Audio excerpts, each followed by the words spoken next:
Good morning, everyone. Welcome to Birth Plan 101, Creating an Effective Tool for Communication in Labor and Birth. I'm Brittany Sharp McCollum. I own Blossoming Bellies Holistic Birth Services based out of the greater Philadelphia, Pennsylvania, area. I'm a childbirth educator. I'm also a birth doula and a perinatal pelvic biomechanics educator. One of the services that I offer are these monthly webinars. Actually, if you're like, what is that weird thing on her chest? This is my baby. He'll be joining us for part of today. I realized it kind of looked like, what is going on right there? So yeah, part of what I offer are monthly webinars, some of which are $15 and many of which are free. My intention with providing a lot of free webinars is to really cover topics in depth that we don't have time to cover when I teach birth classes, and also topics that people may be willing to explore or interested in learning more about when they may not have necessarily taken a birth class. So on my website, blossomingbelliesbirth.com, you'll find all sorts of free webinars ranging in topics from pregnancy to body alignment in pregnancy and preparation for labor, prenatal nutrition, physical postpartum recovery, all sorts of good stuff like that. And there's also a whole bunch of webinars on there that dive into topics more deeply relating to the pelvis and postpartum emotional support and advocacy in labor and things like that. And those webinars are $15 each and often include a contact hour for those of you that are birth workers. So thank you so much for joining me. Today, we're going to be talking all about birth plans. We're going to talk about how to create birth plans that are effective for use in labor, no matter where someone is laboring, and no matter how someone is giving birth. Birth plans can be a really important tool during labor and also during cesarean births. But I think oftentimes we have misconceptions about how birth plans can be used. And birth plans can get a really bad rap. A lot of times nurses and providers kind of roll their eyes with a birth plan. So we're going to break all that down and talk about how we can create a birth plan that's an effective tool that is usable for communication with a provider, that is going to be an advocacy tool so that providers and people laboring can kind of get on the same page. And whether you are an expecting parent or even not yet pregnant and joining us, or whether you're a birth worker, I think you will leave here today with a lot of really good information either for yourself or to share with your clients. So we have a lot to talk about in the next hour. So let's go ahead and get started. Just an FYI, my son is here with us today for a little while. If he falls asleep, he'll stay with me. If not, I'm going to get, his big brother will come down and grab him if he gets a little too vocal. Also, one other thing that's important. I love questions in every class that I teach, whether it's a birth class or whether it's a webinar. I love when people ask questions. In the webinar, because we only have 1 hour, we don't always get to all of the questions. But what I would love for you to do if you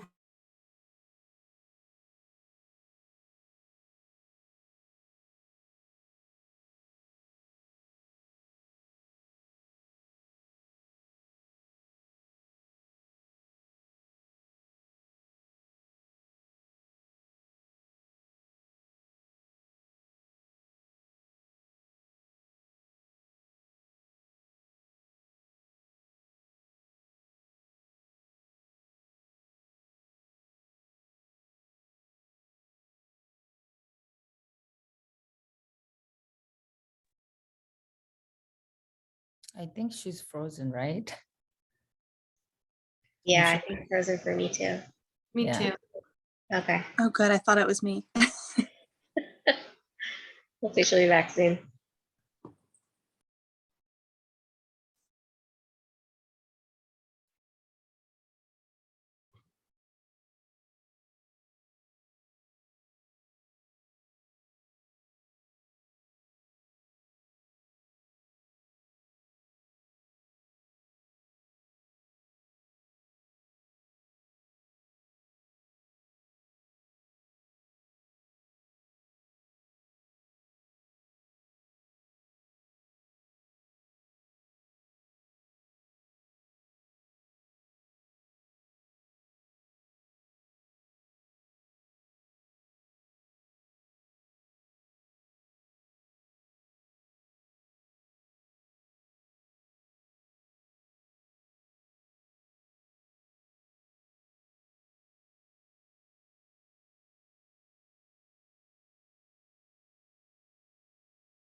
She just sent an email that the power went out in her house.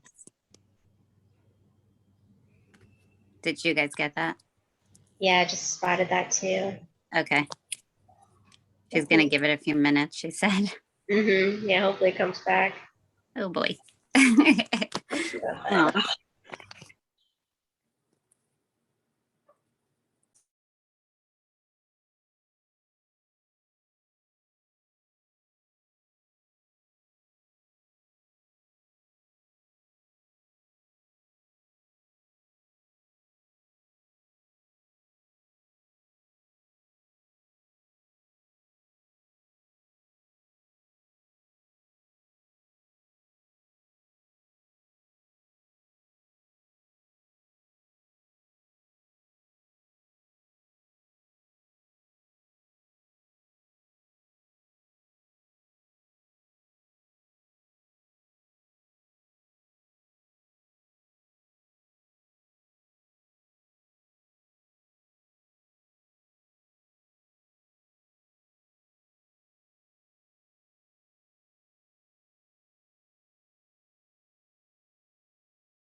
Hey guys, you hung out and waited for me.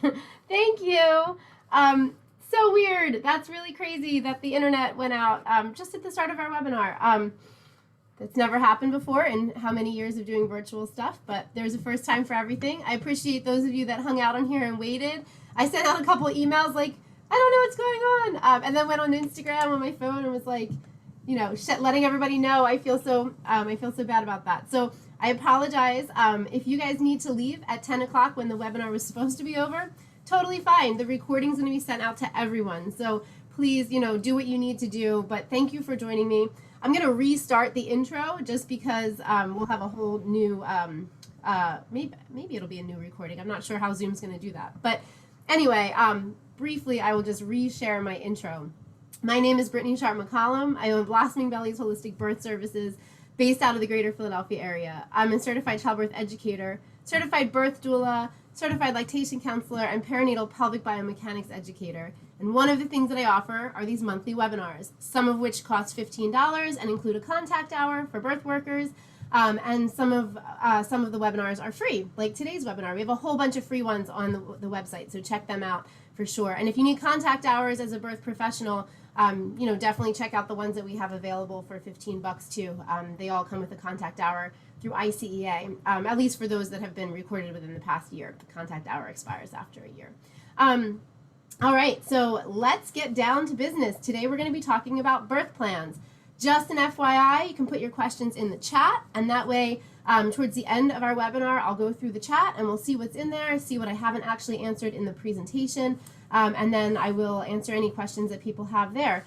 You guys are welcome to have your videos on or off, whatever works for you. Just keep in mind this is being recorded, so if you're like, oh, I don't want my video being recorded, then you can totally turn your video off. Totally fine. If you're totally okay with that, then that's good too. So whatever you want to do works for me. So let me pull up my slides. This is the point where we almost got to before my power shut off. All right, so let's take a look here at Birth Plan 101. We want birth plans to be an effective tool for communication. Quite often, the templates that we find online or the things that we hear about people who've put together lengthy birth plans, sometimes we wonder how effective can they really be, especially in a maternity care system that is not set up for individualized support. When somebody is birthing in a hospital, we don't necessarily have one-on-one support between nurses and clients or providers and clients. So oftentimes we have an OB or a midwife or a nurse who's working with 3 different people at the same time, and having a lengthy birth plan can sometimes kind of get lost in the shuffle. And we don't want that to happen. We want to create a birth plan that's effective for communication, that easily illustrates what our top priorities and preferences are, and a birth plan that our providers are going to be like, okay, this makes sense. I can remember these things. It should be the responsibility of a provider to remember all the things, or at least ask and have the process of informed consent around every single thing surrounding someone's birthing experience. But as we all know, the reality is that that's not the case. So we do have to plan more for advocacy, especially in a hospital setting, than we may actually realize. And the birth plan is a tool that can come into play when you are planning for that. So that's what we're going to be talking all about today. Please remember, here's my little disclaimer here. Please remember that the information contained in this presentation and in these slides is not medical advice. Please employ the evidence-based care process and evidence-based decision-making with your clinical provider. If you are unclear about what evidence-based decision-making is, you're welcome to join me for a birth class. You can also even Google that concept. Evidence-based decision-making is the gold standard of decision-making within the medical community. It takes into account not only what a provider is suggesting, not only what the research says, but also an individual's preferences. So when we are thinking about the evidence-based process, we are thinking about what does the research say, what is my provider suggesting, and how do those things fit into my priorities, preferences, lifestyles, beliefs, value system from my experience. That's the evidence-based decision-making process. Take this information from today's webinar and incorporate that into your evidence-based decision-making process through your labor and birth. Please also remember This presentation is provided for informational purposes only, and it is intended for both expecting parents and birth professionals. So there might be little bits where I'm like, this is a tip for parents, or this is a tip for birth workers, but most of the content is going to be easily usable by both expecting parents and birth workers. Participants in this website or this webinar and observers of this webinar assume all responsibility for the information presented to you. And please remember that doulas and childbirth educators do not make recommendations or diagnose scenarios. Our role as a non-clinical support person is really to help people explore their options and help support people through that evidence-based decision-making process. Again, a birth plan helps to do that too. A doula, a childbirth educator, can help you formulate that birth plan based on the evidence-based decision-making process. And then a doula in the laboring space with you can absolutely help encourage the advocacy process for you and any other support people that you have there. And again, they can help utilize that tool of the birth plan in the laboring room. I ask that you don't reproduce or share these slides in any way. But that being said, you are welcome to take screenshots for your personal use. I am totally okay with that. You're welcome to do that. I just ask that you don't take pictures of everything and like plaster it all over social media. If you want to take pictures like here or there and post it on social media, you can totally go ahead and do that, but just, you know, not the whole thing maybe. So just use that information, use common sense, you know, when sharing all that stuff. So let's talk about our objectives for today. We are going to define a conventional birth plan versus an effective birth plan. I already alluded to a little bit of this, but we're going to dive a bit deeper. We're also going to explore what a birth plan entails. And this might seem kind of clear-cut and simple. It's not, because it's going to be different depending on where you're birthing and what type of support that you have, and how you plan to give birth. And then we're going to recognize how to utilize a birth plan prenatally and in birth. When I teach childbirth classes, oftentimes we discuss birth plans, and then the big question is, well, when do I share this with my provider? We're going to talk about that. The birth plan, in my opinion, should be shared both prenatally as well as in labor, and we'll talk about why that is. So let's dive in. What is a birth plan? A birth plan is a list of priorities and preferences that open the door of communication between you and your provider. This is so crucial because our conventional idea of a birth plan is a list of requests or demands or desires or priorities in labor that are being dictated to your provider. That's the conventional look at a birth plan. The conventional birth plan is, these are the things I want, these are the things I don't want. That can be useful, and we'll talk about how that can be useful. But what we really want to think about is a birth plan that does not dictate how we expect every step of the process to go, but instead opens up communication between you and your provider. The birth plan is not the communication. The birth plan initializes the communication. The birth plan is a tool that opens up communication. So when we have something that is just again, let's say a 5-page list of your wants and the things that you don't want, and you're like, okay, here it is, handing it to a provider, that's not necessarily the most effective use of a birth plan. Because as we mentioned, we don't have individualized care in the reproductive health system. Therefore, we wind up with a provider that may not be the same person we're seeing the entire time we're in labor. We wind up with a provider that may be working with several different people at the same time. And when that's the case, they are not going to remember the 5-page birth plan. And they are probably not going to even read the whole thing. Unfortunately, I hate to be cynical and say that, but the reality is that they don't necessarily have time to read through 5 pages of somebody's birth preferences. So what we want to do is hand them something that lets them know we have preferences, but we don't necessarily need every preference to be on that piece of paper we hand to our provider, because that will make it less effective. So we really want to think about a birth plan being short and sweet, and I'll give you a lot more information about that as we go. So the birth plan is a tool for opening up the doors of communication between you and your provider. The birth plan is not really a plan. It doesn't dictate every step of the way during the process. Instead, it opens up communication between you and your provider, both prenatally as well as in labor. All right, let's move on. So we have different birth plans for different settings. If somebody's planning a home birth, their birth plan might look a lot different than somebody who's planning for a birth center birth or a hospital birth. It is really important to recognize that the birth setting is going to have an effect on the way that you present your preferences. The plan looks different based on where you're birthing. And the plan may look very different based on how you're birthing too. If you are having a vaginal birth as opposed to a cesarean, obviously that plan is going to look a lot different. So we really want to be mindful of recognizing that not everybody's birth plan is going to be the same. Also, let me add here, let me stop my share for a second. Let me add here that it's also important to recognize that although birth plans look very different, we also are going to be putting a lot of similar things on them. So regardless of, actually, hang on one second, my son is down here. He's fine, he's asleep. Yeah, you don't have to take him. No, I'm good, thank you. He's very helpful. He gets paid to help out when I have work things.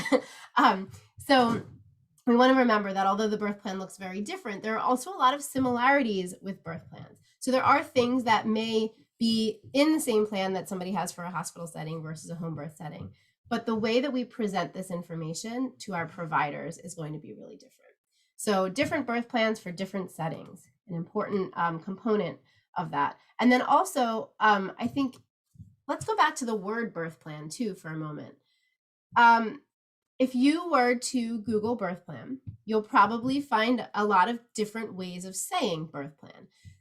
The idea of it being a plan kind of lends itself to this idea that, again, we're dictating every step of the process. So within the birth community, there has definitely been a shift to using terms like birth wishes or birth preferences or birth priorities. And obviously you've heard me use birth preferences and birth priorities already. You can absolutely call it that. You don't have to call it a birth plan. If the word plan gives you anxiety, if it makes you feel like, oh, it feels too rigid, don't use that word. Birth wishes, birth priorities, birth preferences, that is, I think, those are very, very valid ways to think about it. And the language that we use surrounding birth has a really big impact on our perspective and confidence going into the process. So if you're hearing me use words like plan and you're like, oh, that doesn't sit well with me, change it up, change it to birth wishes, birth preferences, birth priorities, birth desires, whatever word fits right for you. I'm using the term birth plan in today's webinar because that's what is kind of most familiar, I think, to the general population. But as you dig a bit deeper, you'll find that a lot of people don't refer to it as a plan, but refer to it as wishes or preferences. All right. So kind of went off on a little bit of tangent there. That's all right. So where we're birthing will impact the way that the way that we present our plan and what our plan looks like. So here, let's start with a hospital birth plan. So we're going to explore hospital, and then we're going to explore birth center and home birth. So with a hospital birth plan, I think it's good to have two birth plans, one that is very concise for providers and one that is much more in depth for your non-clinical support people. So this means that you put together a very lengthy, maybe again, 5-page list of your preferences, your priorities, and maybe things that aren't as much of a priority for you. You put that into a long list. But that lengthy birth plan is not what you hand to providers. I would suggest instead putting together a very short list of your top things, and I'll give you suggestions for those, and that's what you hand to your provider. 1 page with maybe 2 or 3 bullet pointed items on there, and that's it. And then you have this in-depth birth plan that's great for partners, friends, family members, doulas, whoever's providing you with non-clinical support during labor. And then for your clinical support providers, which include your labor and delivery nurse, your midwife, your OB, you have this very short and sweet birth plan that, again, opens the doors of communication. Well, we will talk about what to put on those plans in just a little bit, so just hang in there with me. When do we provide this short and sweet birth plan? Here's the thing. The short and sweet birth plan, that's what I would bring to labor. That's what I would provide during the laboring process. And this is if you're planning for a vaginal birth. That's when I would bring that short and sweet birth plan to your laboring process. If you wanted to present it to your provider in advance, which I would absolutely recommend as well, then I would actually say bring your in-depth birth plan to a late prenatal visit. 36, 37 weeks of pregnancy, maybe 38, but a lot of people give birth around 38 weeks, so maybe not waiting that long is a good idea. 36, 37 weeks of pregnancy, that's when I would bring your in-depth birth plan. The in-depth birth plan brought to a prenatal visit is not so that it can go in your chart for later on, not so that they can remember all those things for labor. We bring it prenatally so that it opens up, again, the doors of conversation between you and your provider. If you bring an in-depth birth plan to your 36-week or 37-week prenatal appointment, there will be lots of great conversation you can have surrounding your preferences. And this will give you an idea as to what your provider is familiar and supportive of, and what your provider is not familiar with or supportive of. And we'll talk a little bit more about red flags too in just a bit. So your short and sweet birth plan, that's what you have for your laboring process. Your in-depth birth plan, that's what you have for a prenatal visit and to share with your non-clinical support people. Here's the other thing though. If you are scheduling a cesarean birth, so we're not talking about a cesarean that happens spontaneously or an unplanned cesarean where there's been labor happening first and then a cesarean becomes necessary. We're talking about a scheduled or planned cesarean birth. Then I would share your in-depth birth plan with your provider when you go to the hospital for your cesarean. Yes, also before, definitely at prenatal visit, a late prenatal visit, but your in-depth birth plan for a cesarean birth is something that you would share with your provider when you go in for your cesarean, because the provider that is seeing you right before your cesarean is likely going to be, and you can always ask this to make sure, likely going to be the provider that is also there with your cesarean with your cesarean birth. So I would definitely go over those in-depth preferences you have when you're there for a planned cesarean. But if you are planning a vaginal birth, even if a cesarean winds up becoming necessary, I would give your short and sweet birth plan to your provider, and then keep your lengthy birth plan for your non-clinical support people to use as an advocacy tool during the laboring process. So what if we're planning for a birth center or a home birth? Birth center birth or home birth? We still want to have two plans, right? We have one for our midwife and our non-clinical support people. So this is different. We have an in-depth birth plan for your clinical provider, your midwife, as well as your non-clinical support people, partner, family member, friend, doula, whoever is there providing support to you. So you have this in-depth birth plan that here in a birth center or at home, you're going to share with your clinical provider. And then you have another birth plan that you would use should a hospital transfer occur.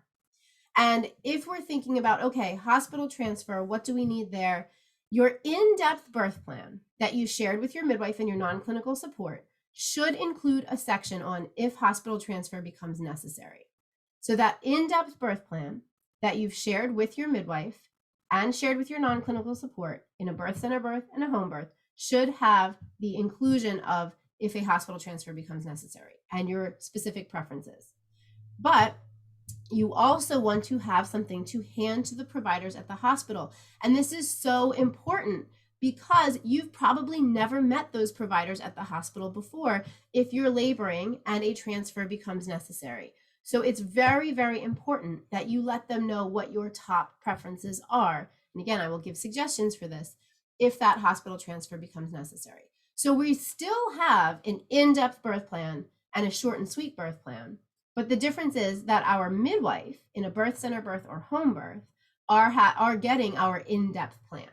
Whereas in a hospital birth, if your plan is a hospital birth, your midwife or your provider is getting the short and sweet plan. There are some exceptions.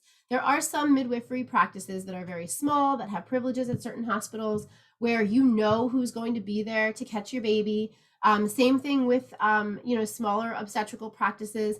They're less and less common, but sometimes you do know the provider that's going to be there to catch your baby.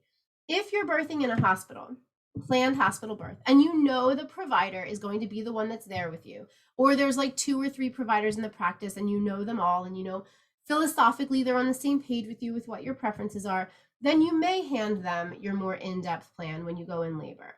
But when we are typically birthing in a hospital setting, usually there are large practices. You may not necessarily know the person that's going to be there when you give birth.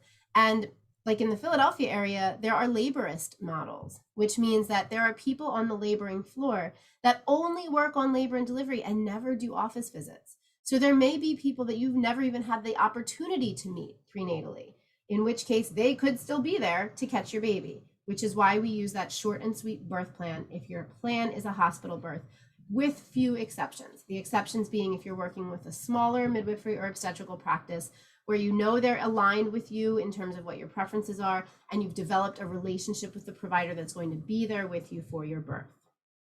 Now, back to birth center and home birth. When do you share this? You share it throughout your pregnancy. With birth centers and home births, your prenatal visits are longer than what you have with a planned hospital birth. They want to be talking with you about what your preferences are. So as you think of these things, you want to share them throughout your pregnancy, jotting them down for sure, but have those conversations throughout your pregnancy. It never hurts to have those conversations throughout your pregnancy with a planned hospital birth too. But oftentimes with a planned hospital birth, the visits are so short, there may not be as much time to talk through all those things. That doesn't mean you can't demand the time. You absolutely can. You can absolutely say, I have questions that I need to have answered before I leave.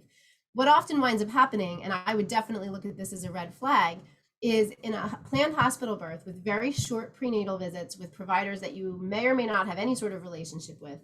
Oftentimes what winds up happening is they say, oh, that's a birth question. We'll handle that down the road. We don't need to talk about that yet. That's a red flag. If a provider is not going to stop and talk with you about what your question is, even if you're 20 weeks pregnant and you're asking something about labor, that is a red flag. Your provider should be very willing to talk with you about your expectations and their expectations for your birth well in advance. That is really crucial, because how do you know that that's the place where you truly want to give birth if nobody's even been able to answer the questions that you have about what the process looks like in that space?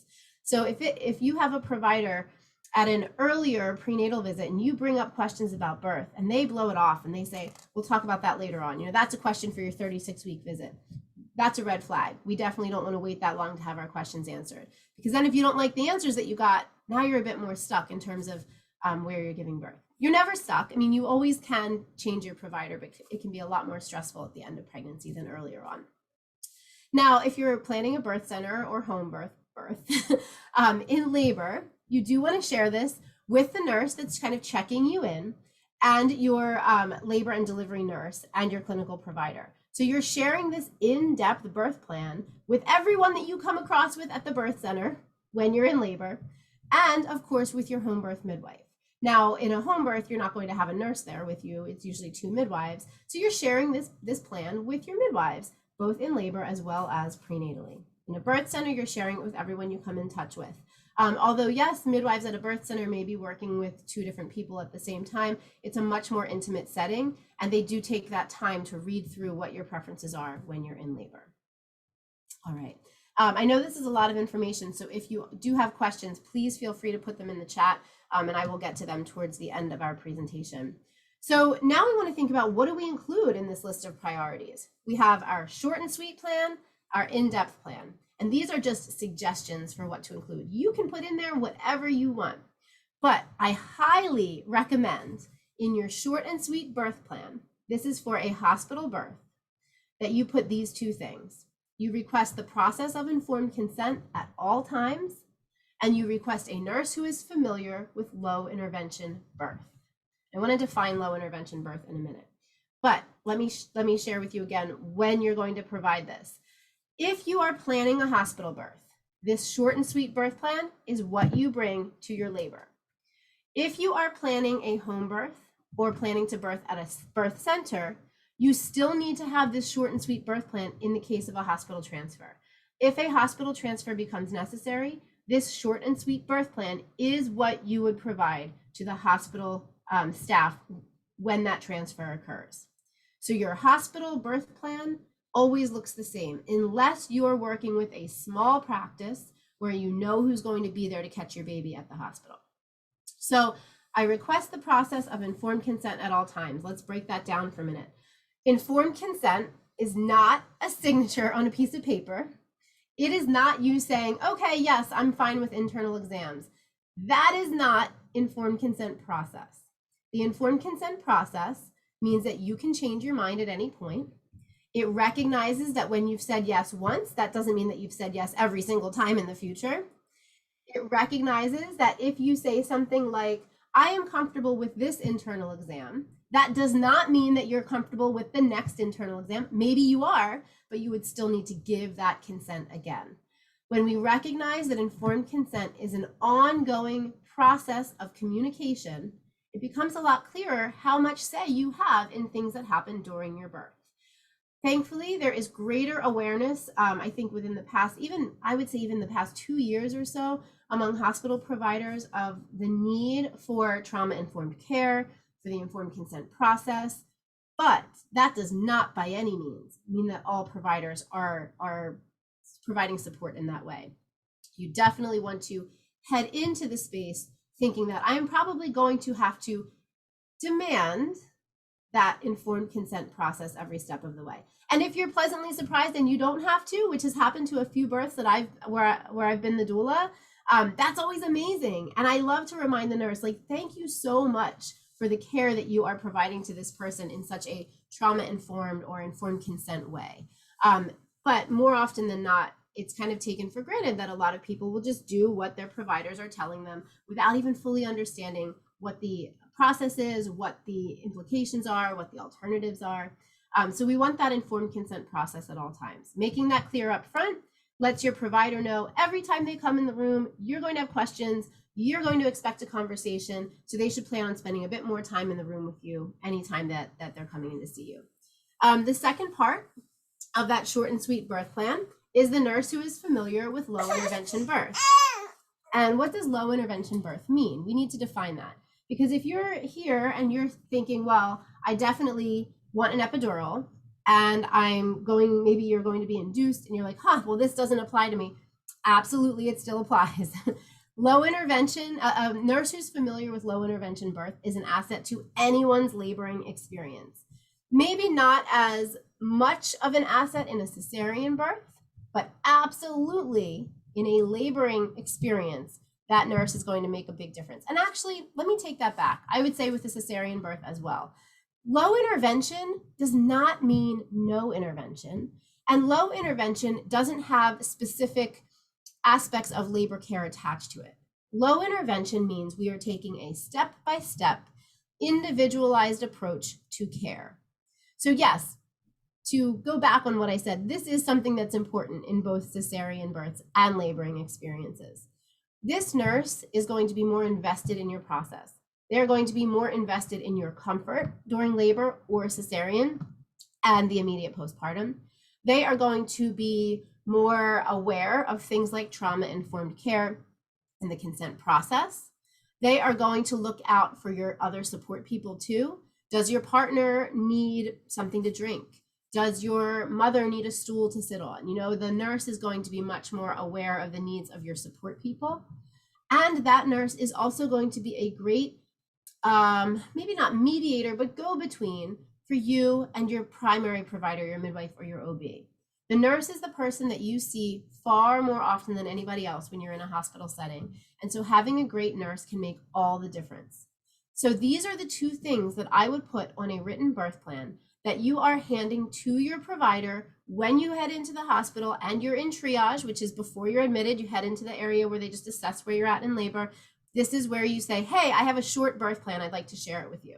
And then you have another copy that you give to your actual labor and delivery nurse and the actual provider that will be there with you during birth.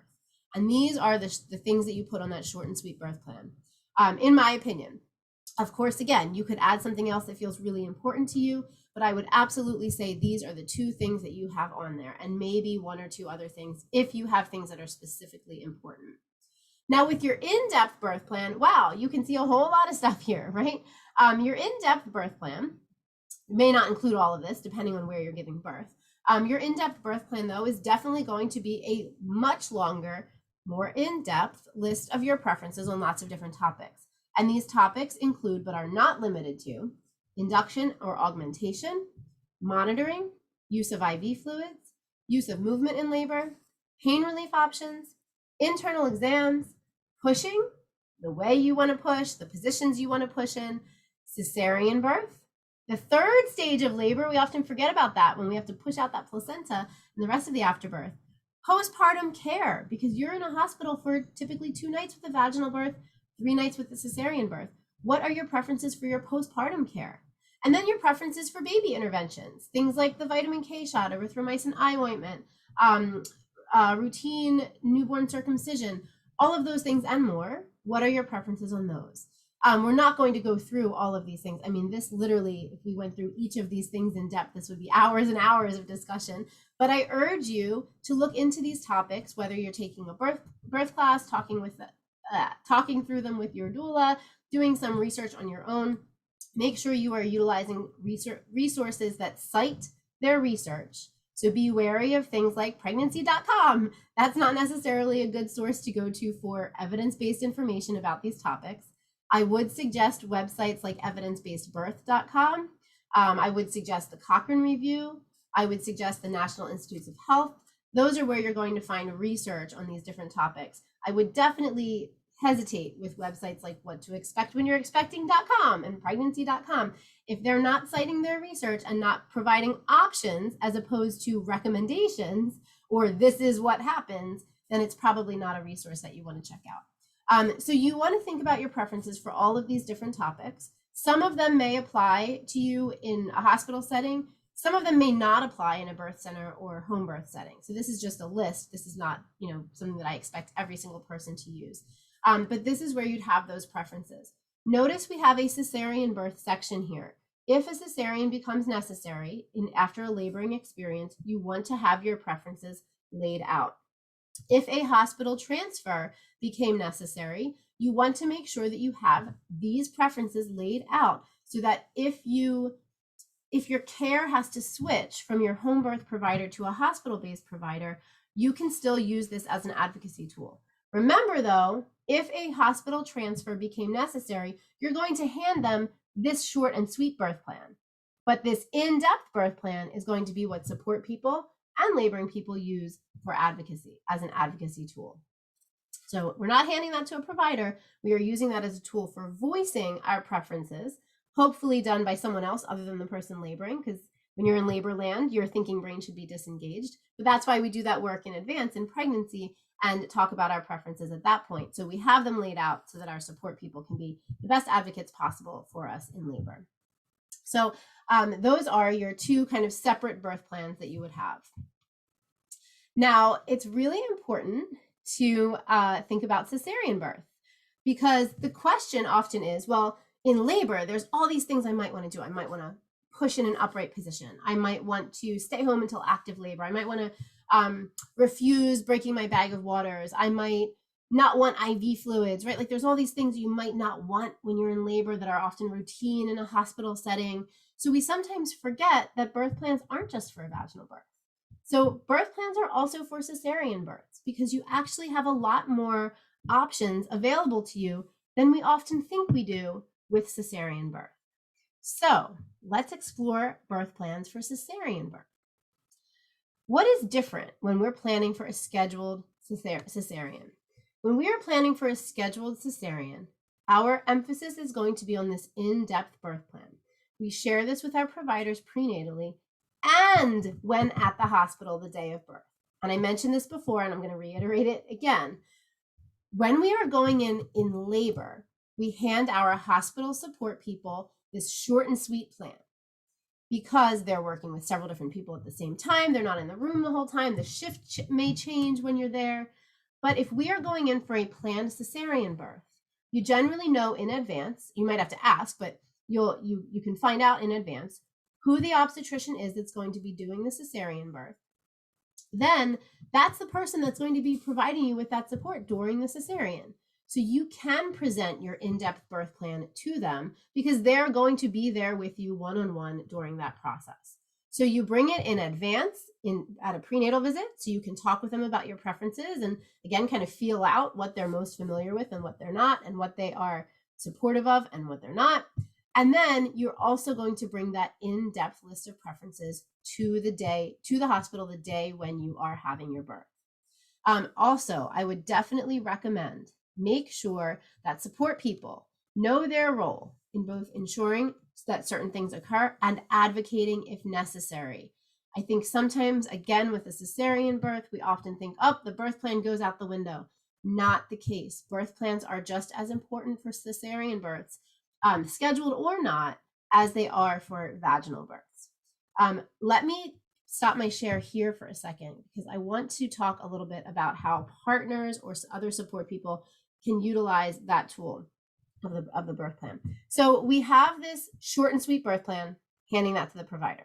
We have this in-depth birth plan. That's what our non-clinical support people are going to use to advocate.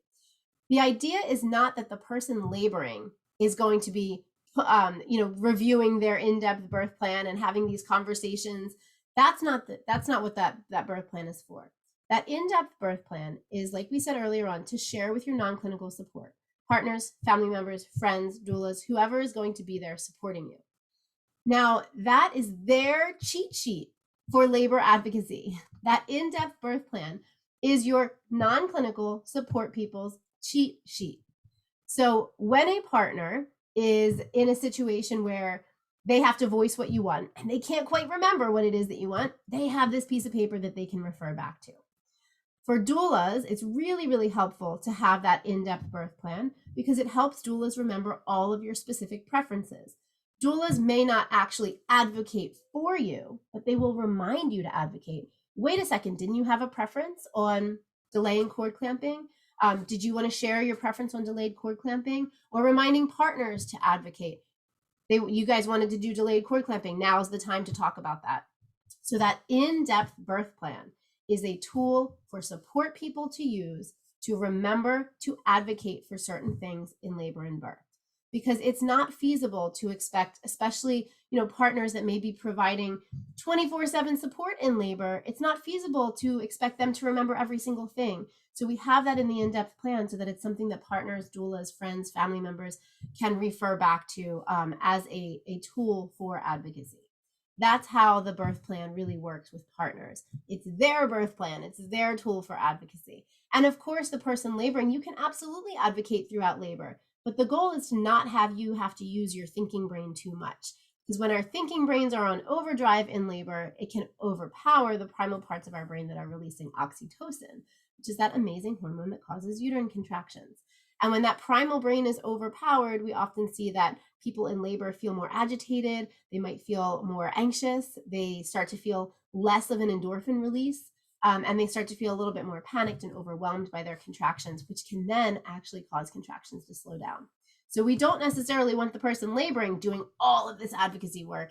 That's the role of the non-clinical support people. And that's why that in-depth birth plan is really intended for use by them. All right, let's go back to our slides here. So we're talking about cesarean birth. Now, here is a graphic that I created and shared this on my Instagram account a while back, and typically I reshare it every couple months because I think it's really important. Gentle cesarean birth is another way of describing a cesarean that is a little bit more fluid of a process for the baby and the person birthing. Sometimes it's also referred to as a family-friendly cesarean birth, so you may see that those words associated with it as well. The gentle cesarean birth process incorporates things like, just a couple examples, lower lighting in the OR, warmer temperature, minimal side conversation, delayed cord clamping, skin to skin, lots of things that are not typically associated with your conventional cesarean birth. With a conventional cesarean birth, the lights are bright in the OR. The room is very cold. There's a lot of people in the room, and oftentimes they are having side conversation. Babies don't typically go skin to skin right afterwards. There is typically a drape in place so that you can't see the baby being born, which is, if you want that, that's totally fine. But you also have the option of doing a clear drape or having the drape taken down when the baby is born. So a gentle cesarean birth looks like a more family-friendly process than a conventional cesarean birth. It aims to kind of mimic a lot of the things that people instinctively do with a vaginal birth, so that the cesarean birth process is a little less challenging for both the baby as well as the person birthing. So here are some really great benefits that we see of gentle cesarean birth. It encourages the parent and the baby to bond. It eases the transition for both the baby and the parent. It can reduce stress hormones It restores the parent and the baby as the focus. And that's really important because no matter how someone is giving birth, this is a life-changing, identity-shifting experience where the person birthing and their baby should be at the center, the top of the hierarchy, the center of the circle. Gentle cesarean births can reduce pain. It can decrease the likelihood of infection and NICU stay for the baby. It can stabilize newborn body temperatures. We know that skin-to-skin contact after birth not only stabilizes the baby's temperature, but also helps to regulate their breathing and their heart rate too. And a gentle cesarean birth can encourage nursing if that's your plan after birth. So on the left-hand side here, you see lots of options that you can request. We're not going to go through each one, but they're there. You can screenshot this, use this, incorporate this into your birth plans if you'd like. And then we also have some reminders for non-clinical support, because having a gentle cesarean birth is not just up to the provider, but it also includes things that partners or doulas or family members or friends can do as well. So I do want to go through those because I think that that's really, really cool to see that support people can make a big difference. You could request 2 support people if you wanted to. Now, absolutely, that request might not be granted. Usually the anesthesiologist has to okay that as well as the obstetrician, but it is something that you could request. And again, let's have these conversations prenatally, not waiting till the day of. You can delay visitors. You can use hand massage as a support person to encourage touch during birth. You can use essential oils to help the room smell nice, to help reduce stress levels. You can talk to the baby, touch the baby after birth. Unless somebody says, we need space, we need you to move over, touch your baby, talk to your baby. You can always, as a support person or the person birthing, you can always ask questions of the clinical staff. You can request that they talk with you every step of the way as to what's happening. Sometimes people like that, sometimes people don't. Totally your call on that. But if you wanted to have that kind of step-by-step, this is what's happening right now, you can absolutely request that. And then the use of positive language and affirmations, just like we would use during laboring. You are amazing. You are going to be such a wonderful parent. I can't wait to meet the baby. All of those really positive words and phrases go a long way in, again, reducing stress hormones and helping people feel more at ease and even more confident. So we can utilize a lot of those things that we might do in a laboring experience in that gentle cesarean birth. So definitely screenshot this graphic. You could also find it on my Instagram account. I think this is really, really important stuff when somebody is planning for a cesarean or if a cesarean becomes necessary.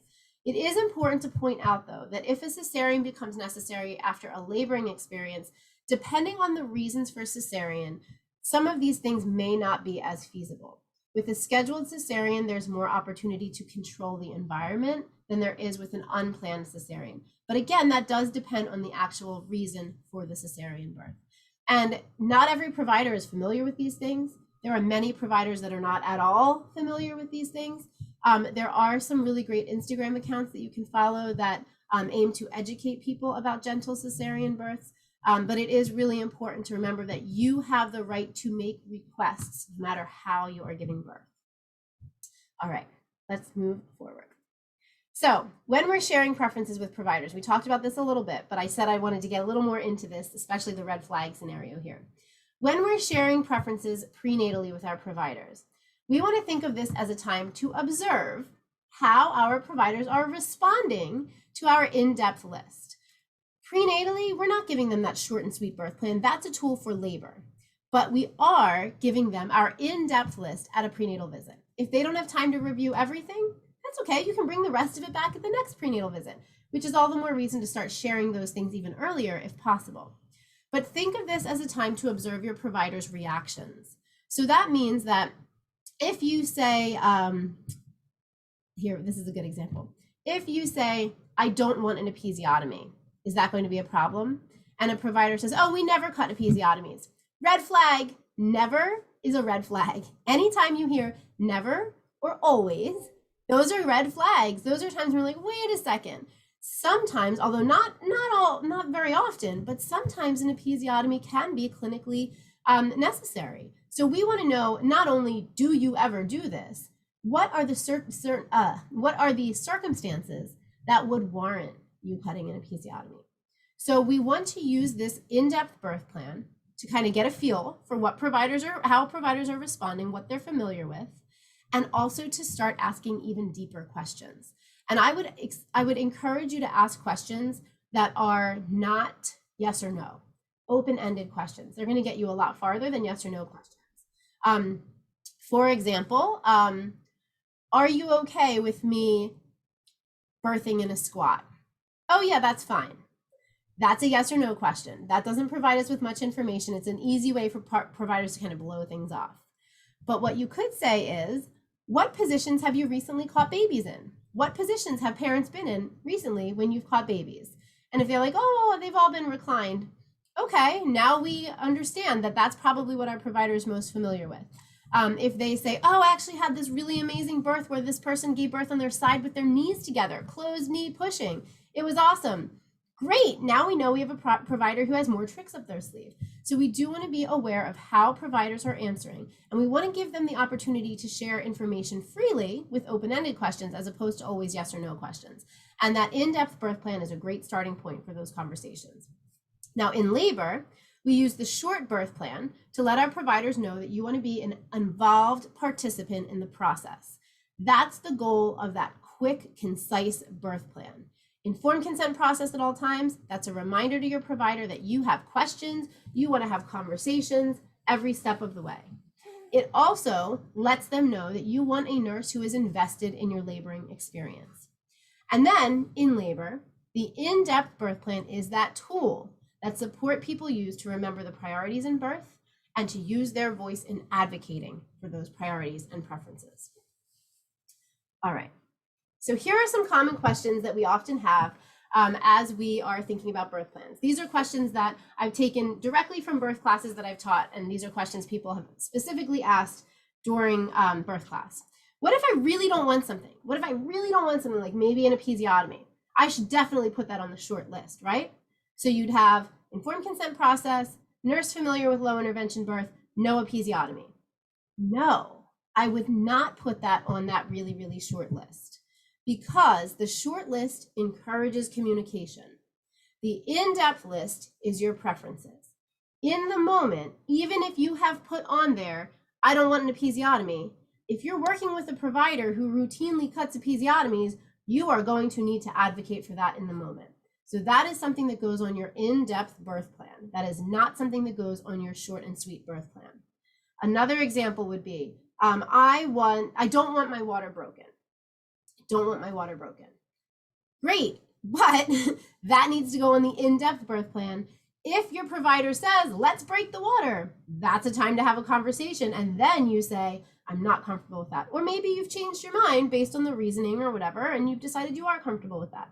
But those specific things don't go on that short birth plan, because those are things that you need to remember to advocate for in the moment, because providers are not necessarily going to remember that even from your short birth plan. And it is so specific that it really does warrant advocating in the moment. What about special circumstances like having a VBAC? VBAC is a vaginal birth after cesarean. Should that birth plan look different? Probably not. I would still say short and sweet birth plan. Very much the same as it is for other births.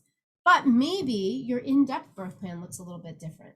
Maybe in your previous birth, with using VBAC as an example, maybe in your previous birth, you didn't get past 6 centimeters. So maybe you know that when you get to 6 centimeters, emotionally, that's going to be a challenging time for this birth experience. So maybe you have a couple notes about that in your in-depth birth plan that you share in advance with your provider to get a feel for their response, and that you share with your non-clinical support people so that they can then remember, okay, around 6 centimeters, we're really going to have to make sure that our support is very emotionally involved and also very confidence building and also very positive affirmations, positive language, and so forth. So your in-depth birth plan may have things that are specific to the last experience that you had, but the short and sweet birth plan stays the same. How many copies should I bring to my birth? Great question. I bring several copies, because even though, again, it's really simple, it's not rocket science to remember those two things, there might be shift changes during your labor experience. And so you want to make sure that you have a new birth plan for each shift change, because sometimes it kind of gets lost in the shuffle. If you are having a scheduled cesarean birth, it is a great idea to share that in-depth birth plan with your nurse, with your primary provider, with your anesthesiologist so that, again, everybody knows what your preferences are. It's great if your obstetrician knows that you want to minimize side conversation, but if the nurses don't know that and the anesthesiologist doesn't know that, then that might not be actually happening during your cesarean birth. So bring several copies. I would say, honestly, like bring 5 copies. Why not bring 5? You know, you can always throw them out or recycle them later on, you know, but it's better to have enough and rather than not enough. And then this is a great question. If my provider asks to see my in-depth birth plan in labor, should I still voice my preferences as things come up? So let's say you have this amazing nurse and your nurse is like, let me see that longer list that you have. And the nurse is reading through it and they're like, awesome, this is great. Like, this is, I'm glad that you have these preferences. We will definitely help you with that. You still need to remember to advocate. You can't expect somebody else to remember all of your specific preferences. So even if your midwife, your nurse, your OB looks at that in-depth birth plan and they're like, okay, this is great, that doesn't mean that the conversation stops there. You still want to remind them every step of the way of what your preferences are. It is awesome that they were so invested in your process that they wanted to look through your in-depth preferences, but you still need to remember to voice those things every step of the way. The birth plan is a tool for communication, not a dictated list of how every step of the process should go. So here's our takeaway, and then I'll answer some questions that we have in the chat. The process of putting together a birth plan with a labor support, such as a partner, friend, family member, doula, is just as important as the plan itself, because this is your time to start thinking about what is important to you in your birth. I mentioned resources earlier that you can check out to get evidence-based information. Take that into account with what your provider may suggest, with your own preferences. How do these things sit with you? Take a birth class, work with a doula so that you can get some guidance and support in this process of evidence-based decision-making. And then together with your non-clinical support people, write down what's most important to you. The process of creating this list of preferences is just as important, if not more so, than the actual list that you wind up with. This offers an opportunity to explore preferences and priorities and become educated about your options. What the research tells us is not that people have positive births when things go exactly as planned, but people look back positively on their birth experiences when they feel like they were involved in the decision-making process. And the birth plan is a tool for communication to encourage people that are laboring to be involved in the decision-making process. So we want to remember that it's much less about how the birth goes, whether it goes as quote unquote planned, and much more about being involved in the decision-making every step of the way. When used optimally, birth plans offer an opportunity to better communicate with providers, helping to ensure easier navigation through the reproductive healthcare system, which at times can often feel very overwhelming, and it provides a greater sense of control through the process. When I teach birth classes, quite often people say things like, I just want to know more about this since I don't have any control over it. We actually have control over certain aspects of our births that we might not even think about. Decision-making is one of them. Movement is another one. I do a lot of workshops and webinars and trainings for birth workers on incorporating effective movement into birth. So we actually have more control than we often think we do. And the birth plan is a great tool for helping to instill that sense of control over the process. Again, not dictating every step of the way, but control in the sense that you have a voice for asking questions and for advocating for what is important to you during your birth. Remember, a birth plan is not binding, but it can be an effective tool for outlining priorities and using them as a foundation for decision-making, comfort, and progress during the birth process. So let me see what we have in the chat here. All right. Okay, let's see. Oh, somebody's just asking about when it will be available. The recording will be available later today. I'll send it out to everybody. And it will be available on the website too. So if you have a friend or somebody who you think could benefit from this, you can direct them to the website. I'll include the link. And they can download it for free too. It's free and accessible to everyone. But those that are here today and also those that have pre-registered will have it automatically sent out to them. So question not related to birth plans, but that's okay. Okay, we have a question. How many of the gentle cesarean birth plan suggestions options are possible in the case of an emergency C-section, or are these just for planned cesareans? Great question. We kind of touched on that, but I will definitely touch on it more. You have more options, even in an unplanned cesarean or emergency or spontaneous cesarean, than we often think we do. We actually can request things like delayed cord clamping, skin to skin afterwards, low lighting in the OR, minimal side conversation, warmer temperature. Many of those things are possible even in an unplanned cesarean birth. And many of them are possible in a planned cesarean birth. But it is very dependent upon the circumstances of the cesarean. Whether it's scheduled or not, the circumstances of the cesarean do warrant possible changes in terms of what's possible and what's not. The other thing to keep in mind, though, is that just because these things are possible and some providers are doing these gentle cesarean birth techniques, not all providers are. So you might be told that's not possible. And then you can always ask, why? Why is that not possible? Is it because it's something that you're not familiar with doing? Or is it because there's an actual concern about it affecting my well-being or the baby's well-being? So if you're having an unplanned cesarean, you have in writing all those things that might be important to you should that cesarean be occurring. Now you want to pull that stuff out. And if providers are like, no, none of this is possible, why? Is there a concern for my baby's well-being or a concern for my well-being if we do skin to skin or if we do delayed cord clamping? It is actually recommended by the World Health Organization that delayed cord clamping take place in all births. Again, sometimes there might be some scenario where that might not be the best case, but the World Health Organization does recommend, generally speaking, in all vaginal and cesarean births that delayed cord clamping occur. So being familiar with that research, being willing to bring research prenatally to a provider and saying, it might not be something that you do, but here's research that says that it's safe for me and my baby. Those are the kind of things that we want to do to encourage conversation. But to answer your question more briefly, many of those things are possible with scheduled or unscheduled cesarean births, but it does depend on the circumstances surrounding the experience. Why the cesarean was necessary, how is the baby doing, how is the parent doing? Those are circumstances that can sometimes affect the amount of things that would be possible with a cesarean birth. Great question. Do we have any other questions? You guys can totally put them on in the chat, and I'm happy to answer them in the next couple minutes. So I'll give you a chance to put them in there if you'd like. In the meantime, let me share what we have coming up next month. So as I mentioned, I do monthly webinars, some of which are low cost, $15, others which are free, like this one and a whole bunch of other ones we have on the website. Next month, we have counter pressure for labor and birth coming up. So all about how to utilize counter pressure as a comfort and progress technique during the laboring process. It's great for expecting parents to check out, especially if you are a partner of the person birthing. But also, people that are pregnant can check it out too and share it with their support people. It's also a great webinar for birth workers to check out. And we are in the process of receiving 1 contact hour through ICEA for that webinar. Also, I want to put out there for you guys, I would love to hear what you want to learn more about. So I am currently planning my summer webinar schedule. I would love to have some guest speakers. That's one of the things that you'll see. We often have guest speakers in our webinars.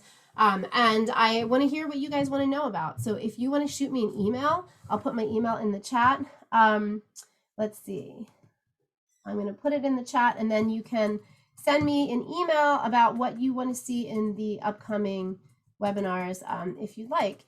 Again, some of them will be free. I plan to do at least one free one this summer, and some of them will be low cost. But what topics do you want to explore? I was thinking maybe something along the lines of the research on monitoring during labor. We'll see. But you can always send me an email. I put my email in the chat, blossomingbelliesbirth@gmail.com. Send me an email. Let me know what you guys want to learn more about in this webinar series, and we'll go from there.